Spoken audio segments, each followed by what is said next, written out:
India ODI score பார்த்தீங்களா? ஒரு ஸ்கோர்ல 15 பேர் தான் எடுக்க முடியும். ஸ்கோர் பார்க்க நல்லா தான் இருக்கு. எனக்கு ஒன்று மட்டும் புரியுதுடா. ஒருத்த போன மேட்ச் 100 அடிச்சா கூட அடுத்த மேட்ச்ல வாய்ப்பு இல்லை. ஸ்குவாட்ல இல்லை பத்தியா? இதுக்கும் மேல ஒருத்தர் என்னடா பண்ணுவான்? 100 அடிச்சாலும் ட்ராப் பண்ணிட்டீங்களா? நியூசிலாந்து கூட 3 மேட்ச் ஆட போறான் இந்தியா. உத்தரவாதிக்கு என்ன ஸ்கோர் இல்லைனாலுமே ஸ்கோர் பார்க்க நல்லா தான் இருக்கு. Stays back as vice captain. அவருக்கு இன்னும் அந்த கிளியரன்ஸ் கிடைக்கல. பட் 99% அவர் ஆடாதான் போறான்னு சொல்லிட்டு கிக் பஸ் ஒரு ஆர்டிக்கல் ஒன்று போட்டுருந்தாங்க. அதனால டெஃபினட்டா அவர் இருக்கதான் போறாரு. ஓடிஐ ஸ்கோர்ல இப்போதைக்கு ரசிக்க இடம் இல்லை. இல்லை ஒரு விராட் கோலி இல்லை ஒரு ரோஹித் சர்மா ரிட்டையர் ஆனதுக்கு அப்புறம் தான் மேபி அவங்க ஒரு சான்ஸ்னு தோணுது எனக்கு. பட் ஆனால் பேக்கப் ஓப்பனர் ஸ்லாட்ல அவர் ஃபீல் பண்ணியிருக்கணும்.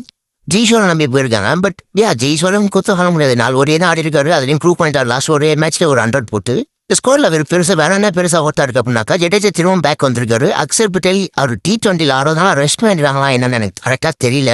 அப்புறம் முகமது ஷாமி ஸ்டில் அவர் என்னதான் ஒரு ப்ரூஃப் பாயிண்டாருங்க அவருங்க டொமஸ்டிக்ல. இப்போ வரைக்கும் அவன் ஸ்கோர்ல என்ன எடுக்கல. முகமது சிராஜ் பேக் அது பண்ணாக்கா பெரிய குட் நியூஸ் நம்ம இந்தியன் டீமுக்கு. சொல்ல முடியாது. முகமது சிராஜை உட்கார வச்சுட்டு இவங்க ஹர்ஷித் ராணாவை ஆட வச்சாலும் வைப்பானுங்க.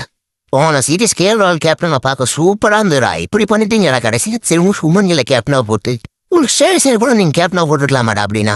சரி காய்ஸ் மறக்காம சப்ஸ்கிரைப் பண்ணி மட்டும் தட்டி விட்டுருங்க. நெக்ஸ்ட் வீடியோவில் பார்க்கலாம்.